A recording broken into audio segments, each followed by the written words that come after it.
de Ligue 2. Orléans qui est allé gagner au Auxerre 3-1, victoire de Niort 2-1 face à Tours. Le Gazalec a gagné face à Quevilly-Rouen 1-0, victoire d'Ajaccio 2-0 face au PFC. Le HAC, si cher, au cœur d'Arnaud Souk, s'est imposé 1-0 face à Valenciennes. T'es tricard mon pote.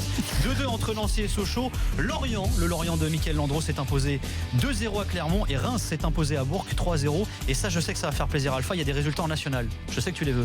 Rodez qui gagne 1-0 face à Laval. Saint-Lois-Saint-Grasse a gagné 4-2 face à Béziers. Grenoble, leader de national ce soir. Après 3 journées, a gagné 1-0 à Boulogne. Créteil, si cher, au cœur de Salim Bongali, là par contre, a gagné 2-0 face à Avranches. 0-0 entre Concarneau et Chambly. Et les herbiers de Fred Reculot, qu'on appelle Pep Granola, c'est son surnom national, sachez-le, a gagné 1-0 face à Lyon-la-Duchère. Très intéressant. Ça fait quoi le classement, les 3 premiers là? Tu veux savoir qui jouerait potentiellement? Parce que je me faisais la réflexion, je regardais les clubs de national. Il y a une équipe surprise véritable. Alors il y a deux équipes promues d'ailleurs qui sont leaders. C'est Grenoble et Cholet. Et les herbiers pour l'instant sont derrière, avec Lyon-la-Duchère et Béziers également qui comptent 6 points. C'est pas du basket ça, Cholet normalement? Il y a Pau notamment et Cholet. C'est-à-dire la plus il y a Pau Cholet. Voilà, c'est ça. Pau Cholet nouveau. Avec Alpha Valdé, avec vous également, avec également Arnaud Souk bien sûr. Vous nous appelez au 32-16 hashtag RMC Live également pour revenir sur la victoire de Monaco 1-0 face au FC Metz. On va revenir sur le cas Mbappé, messieurs. Mbappé qui était alors sur le banc face à Dijon lors du dernier match, qui a même pas été convoqué ce soir pour cette rencontre face à Metz. Vous en pensez quoi de la gestion du cas Mbappé du côté de l'ASM? Moi je suis étonné que ce soit si long en fait. Alors on a beau dire que Neymar ça a duré longtemps parce que c'est un transfert à 222 millions. On a beau expliquer que ça soit long pour Mbappé parce que ça vaut 180 millions. Mais comme le disait justement Nico là, qui était au 32-16 juste avant, il y a quand même une donnée importante pour l'AS Monaco, c'est que derrière Falcao, t'as quand même pas des attaquants qui font rêver à Monaco. T'as plus Germain, quoi. Guido Cario, t'as plus un Valère Germain, quoi. T'as plus un Valère Germain qui va pouvoir te faire le super sub, marquer des buts, faire des passes décisives, etc. Donc moi là où je suis très étonné de la part des dirigeants monégasques, c'est que je veux bien qu'il faille faire de l'argent avec le football, que ce soit l'entreprise, etc., qu'on veuille en tirer le maximum et 180 millions d'euros. Très bien, tant mieux. Moi je pleurerais pas forcément de voir Mbappé partir, peu importe, je m'en moque. Mais comment tu fais derrière pour recruter? Effectivement, t'as plus un seul attaquant après sur le marché des transferts. Tu vas pas recruter une méga pointure comme ça au dernier moment sur le mercato. Enfin, je crois pas, quoi. Enfin, non. Après, je sais pas, t'as quand même, tu sais, t'as un facteur qui est important à ce fin de mois d'août, c'est les matchs qualificatifs pour les Coupes d'Europe, tu vois. T'as quand même certaines équipes qui espéraient passer, qui ne passent pas, dont les attaquants ne veulent plus rester parce qu'ils veulent jouer l'Europe, qui peuvent venir au final. T'as le cas de Celtic, t'as le cas de l'Ajax, t'as le cas de pas mal d'équipes comme ça. Tu peux faire de bonnes affaires jusqu'au 25 août, jusqu'au 24 août. L'attaquant de l'Ajax Amsterdam, je l'adore, le Danois. Non, mais j'ai plus son nom en tête, mais excellent. Mais ça remplace pas Mbappé, quoi, tu vois. Non, mais en même temps, tu parles d'Mbappé. Excuse-moi, il y a un an, Mbappé, tu le connaissais pas, tu vois. T'allais pas parler de remplacer Mbappé. J'allais pas parler de remplacer Mbappé. Il y a un an, Mbappé était remplaçant. Mais voilà, on parlait déjà de Mbappé qui voulait partir de Monaco parce qu'il jouait pas. Lui, il avait des velléités. Oui, mais sauf qu'aujourd'hui, Mbappé, il fait 6 mois. Le fait est là, on est d'accord. Sauf que si tu pars de ce principe-là, tu donnes aussi la chance, comme le veut la politique de Monaco, tu donnes la chance à certains jeunes qu'ils vont faire briller, qu'ils vont amener au point où on est, peut-être pas Mbappé, mais au point où on a été Bakayoko, au point où on a été Mendy, ou voilà. Moi, sur ce plan-là, je fais quand même confiance à la cellule de recrutement de l'ASM et à Léonard de Jardim qui est un très bon bosseur là-dessus. Par contre, moi, Mbappé, moi, je pense formation là, c'est c'est ça. Mais de toute façon, ils s'en cachent pas à Monaco. Ils viennent, ils forment, ils revendent. Il y a qu'à voir comment ils ont fonctionné sur les 2-3 dernières saisons. Il y a un truc qui est un peu différent, c'est que Monaco, ils vont quand même jouer sur des tableaux en étant attendus cette saison. Ils vont être tête de série en Ligue des Champions. On va les attendre aussi, tu vois. Moi, je pense que les observateurs. Falcao, ça suffira pas. Oui, nous, on sait qu'il est fragile aussi. On sait qu'il s'est blessé. Alors, il y avait l'histoire de la Coupe de France, mais il n'y avait pas que ça. Il se blesse facilement.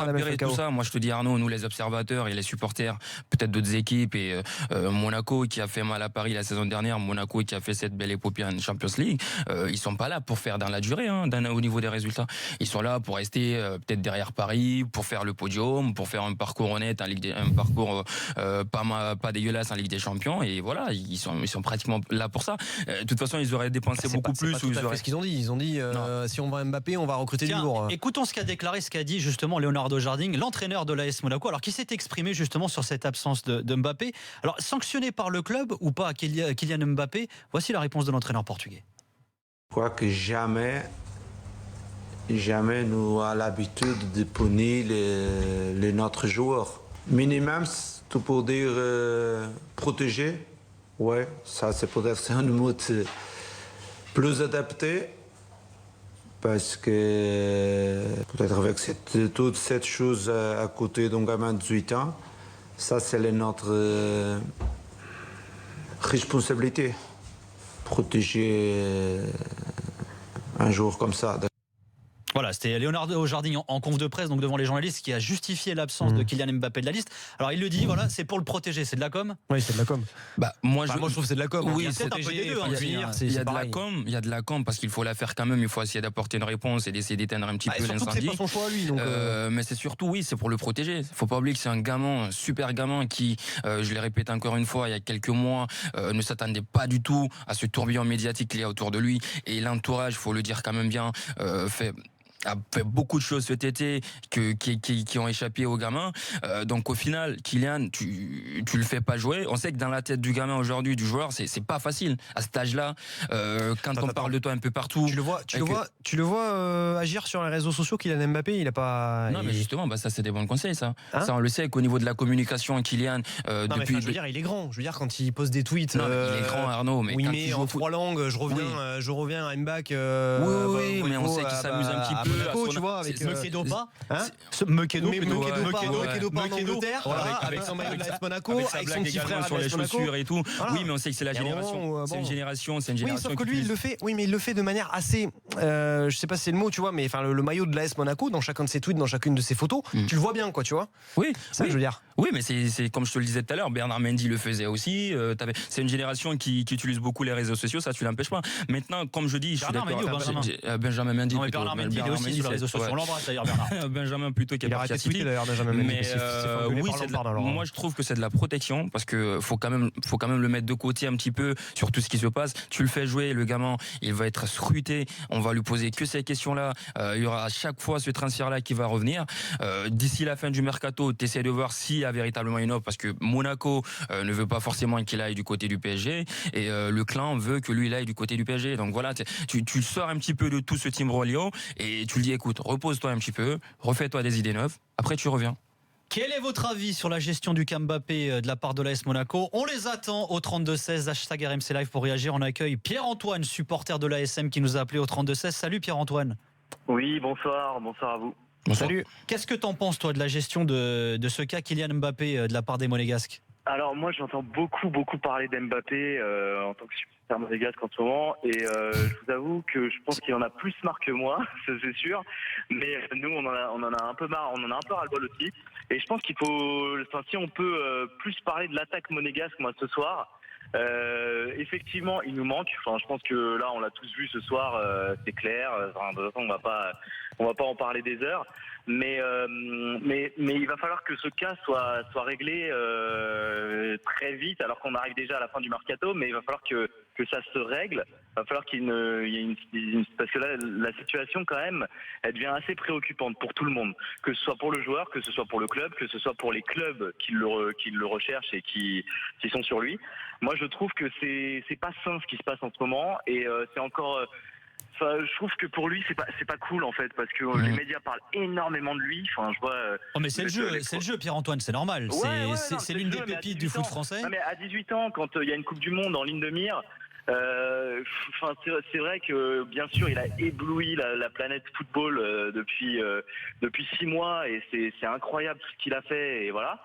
Mais c'est un peu dommage que les médias, moi je vois l'équipe, il y a 18 non mais Pierre-Antoine, après lui, il peut résoudre la chose vite fait. Hein. Il déclare, moi je veux rester à l'AS Monaco et le problème il est réglé. C'est pas que les médias. Je pense qu'il est plus compliqué que ça. Je pense que le problème est plus compliqué que ça. C'est pas, pas que lui, je pense. Je pense qu'il y a énormément de choses là en ce moment qui sont en train de se passer. Il y a des négociations même. Je pense que personne ne sait actuellement si Mbappé sera là au 1er septembre ou non. Je pense que personne ne le sait. Même lui ne le sait pas. Donc, voilà, on peut en discuter des heures et voilà, mais je pense que ça résoudra pas le problème. Et moi, je suis un peu déçu de la part de certains médias français où je me dis, quand même, c'est un gamin de 18 ans, mais faire 22-1 là-dessus, enfin, c'est bon. C'est un gamin qui a la tête sur les épaules. Qui est bien, je pense que c'est le meilleur de sa génération. Voilà, il a 18 ans. Foutez-lui la paix. Foutons-lui la paix. Enfin, c'est pas possible. Il demande juste à jouer au football. Et le problème, c'est que maintenant, on s'accapare ça, tout le monde. de façon incroyable. Et je pense que lui arrive à en rigoler quand même assez bien sur Twitter ou sur les réseaux sociaux. Mais c'est vrai que ça devient démesuré, quoi. On en parle tout le temps. Enfin, franchement, moi je suis fan de Monaco depuis 15-20 ans, et franchement c'est un peu usant d'entendre tout le temps Kylian Mbappé. Pierre-Antoine, excuse-moi de te couper, mais tu sais, là où moi je te rejoins, c'est-à-dire qu'on en parle beaucoup, et justement, je te disais, le fait de l'enlever dans l'équipe, c'est le sortir un petit peu de ce tourbillon médiatique. Ça va lui faire un peu de bien à lui aussi de s'éclipser un petit peu. Mais ça va l'éviter de se blesser aussi en cas d'une éventuelle vente. Oui, il y a ça aussi, tout ça, mais moi je pense plus à cet aspect tourbillon médiatique qu'il y a autour de lui, tout ce qu'on en fait autour. Je suis d'accord avec toi en disant que le problème le dépasse un petit peu aujourd'hui, je pense. L'attitude de Monaco vis-à-vis de l'entourage et vice-versa, on fait que les deux pratiquement ne se blairent pratiquement plus. Et aujourd'hui, eux voudraient que Kylian Mbappé parte. Ça, c'est un ressenti ou t'as l'info ? Moi, je pense que justement, le joueur lui-même n'aurait pas été contre le fait de rester, de continuer l'aventure à Monaco une saison de plus. Statut de titulaire garanti, année de Coupe du Monde à venir. Tu peux récidiver en étant champion, tu peux faire un beau parcours de Ligue des Champions. Ça peut continuer à te mettre là sous la lumière. Donc ça aurait été bien pour lui. Sauf que maintenant, là où moi je condamne un petit peu Monaco, c'est que tu laisses partir beaucoup de cadres de ton équipe la saison dernière.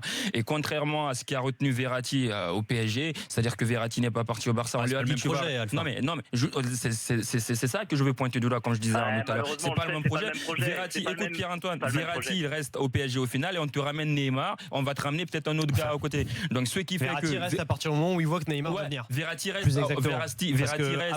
2 jours avant l'histoire de Neymar, Verratti, on est d'accord, il veut partir. Verratti il reste parce qu'il y a une bonne gestion autour. On lui dit qu'on te ramène un joueur plus fort, on va te faire un vrai projet, il y aura quelque chose. Mbappé aujourd'hui, on ne peut pas lui en vouloir, d'être très ambitieux et tout ça. Bernardo Silva qui manque un peu. Sauf que tout le monde part. C'est vrai on a beaucoup parlé des. C'est vrai que lui, finalement, on en parle quasiment pas plus. Là, ce soir, pour moi, c'est lui le véritable chaînon manquant. C'est ce que tu disais d'ailleurs. Alors Pierre-Antoine, tu disais, on a manqué de percussion, on a manqué de vitesse. Alors sache que tu fais des émules sur le hashtag RMC Live. Je suis d'accord avec l'auditeur, nous dit Rals, les médias parlent trop de Mbappé. Et Guy Hervé nous dit, ils vont nous le bousiller, le minot. Merci à l'auditeur. Juste pour en venir à ce match face au FC Metz, on rappelle que l'AS Monaco s'est imposé à la 79e minute de jeu grâce à un but de Falcao face au FC Metz. Toi, tu disais, cette équipe a manqué de vitesse, de percussion, c'est ça ? Oui, et puis en plus, je trouve, pour une fois, et je suis souvent d'accord avec lui, mais je trouve que le choix de Jardim de faire rentrer Carrillo n'a pas apporté ce qu'on attendait en deuxième mi-temps. C'est-à-dire que ces deux attaquants qui ont le profil quand même, qui se ressemblent. Après, vous allez me dire, oui, non mais Falcao, c'est un joueur de grande classe et il y a pas de souci là-dessus. Mais je trouve que c'est quand même deux profils qui se ressemblent. Et du coup, on a manqué de vitesse, on a manqué, je vois une passe en profondeur de Thomas Lemar pour Carrillo, où il met juste 3 heures pour aller la chercher. C'est pas possible. Il faut des joueurs qui soient quand même un peu plus rapides, un peu plus incisifs, qui soient plus percutants. Et je pense qu'on a manqué ça. Et effectivement, Mbappé là-dessus manque, c'est clair. Et Diakaby est encore un peu trop tendre, mais c'est sûr qu'il va falloir recruter. Même si Mbappé reste, je pense qu'il faut recruter parce que il nous manque quand même quelqu'un pour faire. Diakaby, je sais pas où exactement. Il a l'air de vouloir le positionner en attaquant. Mais je pense qu'il faut. T'en penses quoi de Carrillo, toi, justement, tout à l'heure? Parce qu'il y a Estria Cavanista qui nous dit dans 95% des équipes, il serait titulaire, Carrillo. De Ligue 1. De Ligue 1, ouais. Okay. Carrillo. C'est marrant parce que ce joueur, il est quand même très malchanceux. Si vous regardez, il est à 12 000 poteaux. Il est à 12 000 poteaux depuis qu'il est arrivé à Monaco. C'est incroyable ce joueur, comme il manque de chance. Je trouve qu'il se place très bien. Il a un très bon sens du placement. Après, sa finition, quoi. Ouais, c'est un peu tendre et je trouve que devant le but, quand même, ça manque d'efficacité. C'est clair. C'est évident. Mais vous en pensez quoi, vous? Moi, je pense pas, donc. Non, mais c'est sûr que par exemple, si tu, alors, je sais pas si tu peux vraiment les comparer, tu vois, mais par rapport à un Valère Germain qui est capable de, à la fois de délivrer des passes décisives, à la fois de faire des. Non, c'est pas pareil, évidemment. Non, mais logiquement, c'est deux joueurs en deuxième attaquant, je veux dire. Il a besoin d'un Germain, Carrillo. Non, mais voilà, typiquement. Mais je veux dire, c'est un joueur qui effectivement pèse pas assez. Après, quand même, il avait peu joué l'année dernière parce qu'il avait été blessé. Il avait marqué quelques buts. Je crois qu'il avait marqué 7 ou 8 buts en Ligue 1 l'année dernière, ce qui est quand même pas mal. Mais bon, après, c'est sûr, ça c'est pas en même temps avec. En même temps, avec le. Oui, non, mais voilà, mais ce que je veux te dire, effectivement, c'est marrant, il a un profil, t'as l'impression que ça colle pas au jeu de l'équipe. Ouais, mais avec le c'est festival. pas un mauvais joueur, mais. Avec le festival offensif de Monaco la saison dernière, en même temps, moi, ça. Même toi, tu as marqué, c'est ça? Moi, j'accroche pas, non. 8 buts d'Alpha Valdés, pareil. Je pense que j'aurais fait mieux. Mieux que Cario. Merci en tout cas, Pierre-Antoine, de nous avoir appelé au 32-16. Voilà, bonne soirée, mon gars. Salut. On n'a pas parlé de Lemar non plus. Parce qu'on a parlé de Ronny Lopez, vous parlez de Bernardo Silva qui. T'as pas envie de parler un peu du FCMS plutôt? Ouais, parle du FCMS. Mais si, on va parler du FCMS. Il y a Karim, supporter du FCMS justement, qui nous a appelé au 32-16. Salut Karim. Salut, bonsoir à tous. Bon, dis-moi, ça pique là en ce début de saison pour les Messins. 3 matchs, 3 défaites. Oui. Si bien encaissé. Vous parlez souvent de Neymar dans les médias, d'Mbappé, je vous rejoins. C'est juste fatigant pour tous les autres clubs dont Metz fait partie, par exemple. Parce que s'il y avait une analyse un peu plus fine, vous constaterez que la charnière centrale ce soir était expérimentale. Que la doublette de récupérateur était expérimentale. C'est pas ce qui a été le pire ce soir, ta charnière quand même. Hein. Ah non, justement. Moi, j'avais pour dire que c'était une défaite encourageante et que j'étais très agréablement surpris par les recrues. Parce qu'on s'inquiétait beaucoup après les 2 premiers matchs et la vente encore récente de Fallette en défense. Ton petit Jalot là aussi devant, c'était son premier match, je crois, non? C'était pas mal. Tout à fait, ouais. Et en fait, je pense qu'on peut être rassuré par peut-être la vision des dirigeants et de la direction sportive sur la constitution du groupe. Il manque 2-3 éléments pour se maintenir, parce que ça va être notre championnat, et que le championnat va démarrer réellement samedi prochain à Caen. Alors écoute, moi j'avais suivi ton entraîneur avant ce match, c'est-à-dire que vous avez pris 7-0, 5-0 l'année dernière. Il disait oui, si on prend une décultée, c'est normal et tout, notre maintien ne va pas se jouer à ça. Mais moi je m'attendais à ce que voilà, on baisse le froc et tout, on laisse Monaco faire ce qu'il a à faire. Mais moi j'ai été bien surpris, comme je le disais. Mais pour moi, alors oui, vu les occasions nettes de Monaco, on va me dire peut-être ne méritait pas mieux, mais moi je pense que même perdre 1-0 face à Monaco, comme tu le dis, c'est encourageant. Et dans le contenu de ce que a donné, ce qu'a montré ton équipe, moi j'ai été plutôt, pas séduit, mais j'ai été plutôt bluffé, quoi. Bah écoute, je te rejoins sur le fait que je pensais qu'on allait prendre une fessée. Moi j'étais au match l'an dernier quand on a pris 7 et j'y étais ce soir également. Et très franchement, je pense que quand on va jouer d'autres équipes à notre portée, on va pouvoir prendre des points. Donc, je suis plutôt confiant sur le maintien. Il manque un peu de renfort, clairement. Je pense qu'Yves Verger, notre entraîneur, a peut-être bluffé un petit peu tout son monde sur ses intentions. Mais vraiment que ce soit Cafou, Poblette à la récupération, Nakate à l'arrière. Assoué Koto aussi, pas mal. Hein. Et Assoué Koto, après le problème c'est qu'il va te faire un match où tu comprends pas pourquoi il va passer complètement à côté, puis il y a un très bon match comme ce soir. Voilà. Juste on rappelle les résultats de ce début de saison de Metz. Alors défaite à domicile 3-1 face à Guingamp, défaite à Bordeaux 2-0 et la défaite donc 1-0 face à Monaco. Ça fait un but marqué en 3 matchs. Alors tu dis c'est une défaite encourageante. Qu'est-ce qui t'inquiète le plus finalement? C'est plutôt l'aspect défensif ou offensif? Non, là, pour le coup, c'est vraiment l'aspect offensif, parce qu'il faut se souvenir qu'en dernier, on a eu Diabaté qui est venu nous sauver la peau sur la deuxième partie de saison, qu'on avait Erding en début de saison qui avait bien tourné. Donc, on va dire que quand tu as au moins 2 attaquants, ils peuvent se succéder l'un l'autre dans le succès. Là, Roux, on sent qu'il est un peu esselé, clairement, et qu'un peu court aussi. Il ne pourra pas faire tous les matchs, ça c'est clair. Et Niané, pour l'instant, il vient du Sénégal. Alors, est-ce qu'il va nous faire une Ibrahima Sarr ou passer à côté? C'est trop tôt pour le dire. Mais urgemment, je pense qu'il faut vraiment un attaquant... peut-être avoir du flair comme l'an passé, se faire prêter un attaquant qui est sur le banc ailleurs. Après, Karim, c'est devant qu'il nous faut du renfort. Ouais, il faut des renforts, ça c'est sûr. Même deux dans le secteur offensif, ça serait pas mal. Mais l'année dernière, tu te maintiens quand même grâce à un bon début de saison où tu as été plutôt régulier. Là, c'est plutôt le calendrier où tu commences quand même à t'inquiéter parce que si tu perds d'entrée comme ça... Alors là, il y a match à Caen. Ouais. Ensuite, ils reçoivent le Paris Saint-Germain, les Messins, et match à Angers. C'est compliqué quand même le calendrier de début de saison. Le début de saison est très difficile au niveau du calendrier. Après, ça veut dire qu'on va rencontrer tous les autres. Donc, et je préfère qu'on se prenne les gros maintenant qu'ils ne mettent qu'un 0 plutôt que 7 quand ils seront rodés, sincèrement. Et que nous, on puisse se roder au niveau des automatismes, parce que je rappelle que la moitié de l'équipe a été changée au minimum. Donc, je me dis simplement que dans 2-3 matchs, on sera meilleur encore dans le collectif, parce que là, c'est des joueurs qui ont joué ensemble, qui n'ont quasiment pas joué ensemble depuis le début de saison, faut se le dire. Quand tu vois le Niakate n'avait pas joué, Cafou vient d'arriver, il fait un très très beau match. Moi, je suis plutôt positif et confiant. Après, si on n'a pas d'attaquant, parce que le football, il faut toujours marquer un but de plus que l'autre, là, le match sera compliqué.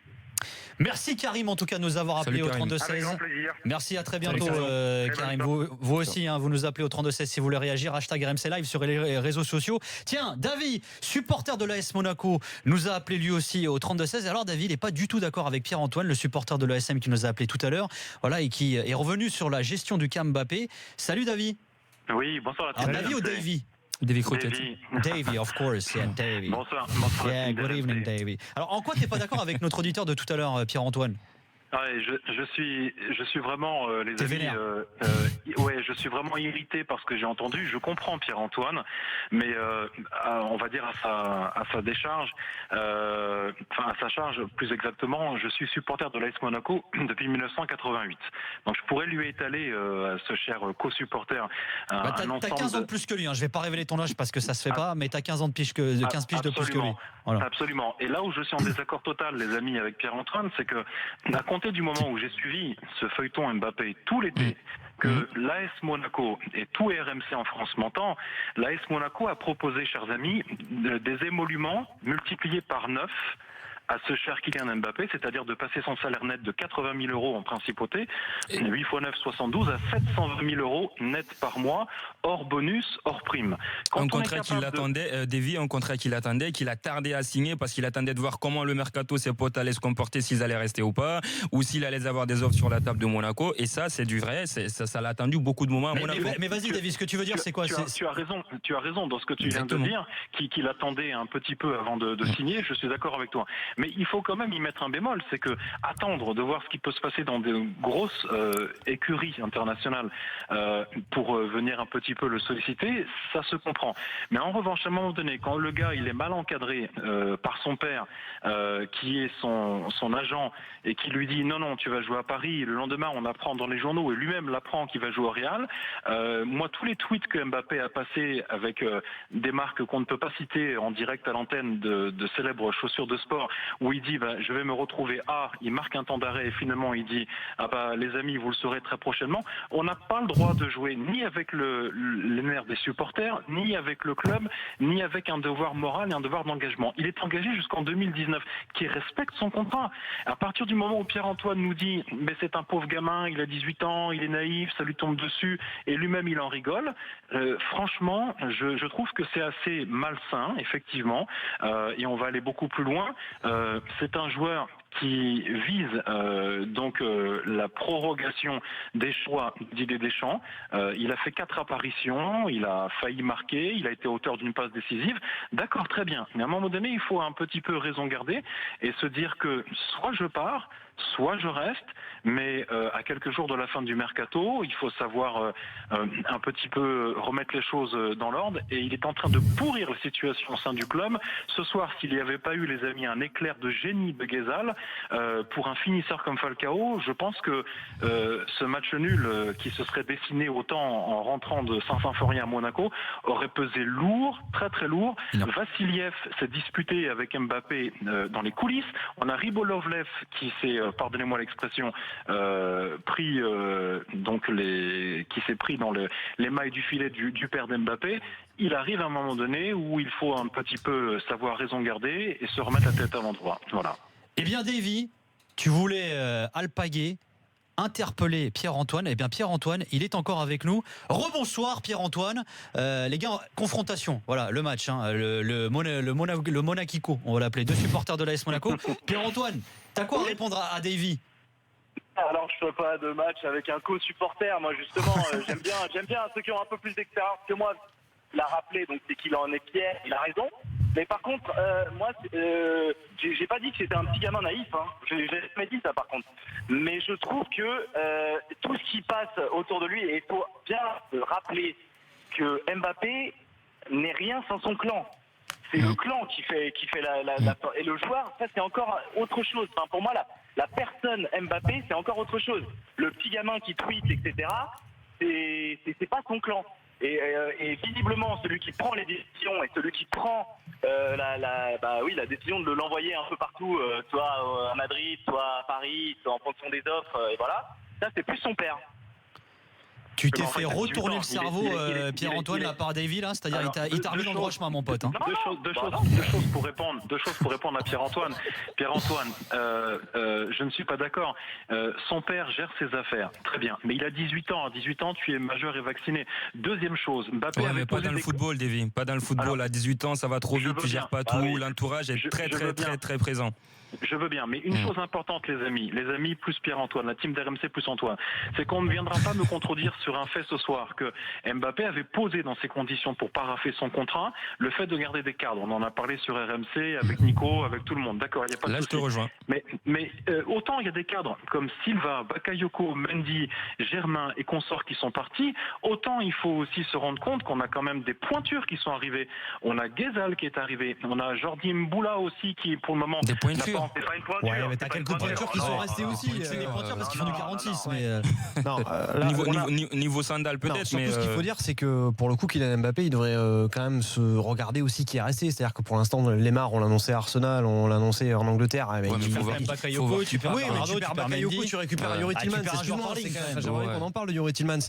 Ta défense, elle est quand même, à mon sens, la charnière Jemerson-Glick, c'est quand même plutôt pas mal.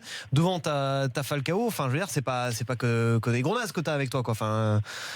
En tout cas, Davy, Pierre-Antoine, merci de nous avoir appelé au 32-16. Bravo pour votre correction, pour votre classe. Voilà, même les supporters de l'ASM, ils sont classe. Décidément, ce club est merveilleux. On est champion, on est classe et on est champion.